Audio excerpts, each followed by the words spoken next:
Ang intense ng mga kaganapan ngayon sa abot kamay na pangarap sapagkat hindi magtatagumpay ang masamang pinaplano ni Moira.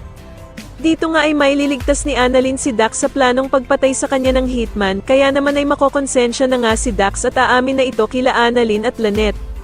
Samantala ay galit na susugudan nila Aling Susan at Josa sa kulungan itong si Moira, upang kamprantahin ito dahil sa ginawa niyang ang pag-utos sa hitman na patayin si Dax kasama ang mag-inang Annalyn at Lynette. Sobrang ikakagulat naman ni Moira ang gagawing pagsampal ng napakalakas sa kanya ni Aling Susan at magmamang-maangan pa nga ito sa kanyang ginawang pag-utos sa hitman. Sa kabilang banda naman ay hindi na nga mapakali itong si Moira at pupuntahan pa nga niya si Ninang para sabihin na dodoblehin niya ang kanyang bayad basta't masiguro nga lang ang pagkamatay ng star witness niyang si Dax. Dito nga ay magkakaharap na sila Dax at ang hitman ni Ninang kaya naman ay gagawin niyang panangga si Annalyn at kakalad ka rin niya nga ito palayo. Subalit hindi naman makakapayag ang hitman na makalayo itong si Dax kaya naman ay agad niya nga itong babarilin sa kanyang paa.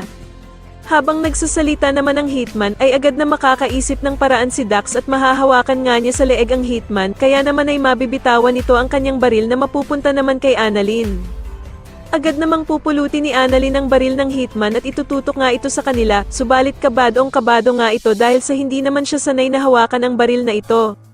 Kaya naman ay sisigawan siya ni Dax na kailangan niya nga daw tapusin ng gunman dahil kapag hindi niya nga daw ito binaril, ay siya ang tatapusin ng hitman na siguradong ikakalaya ni Moira sa kulungan.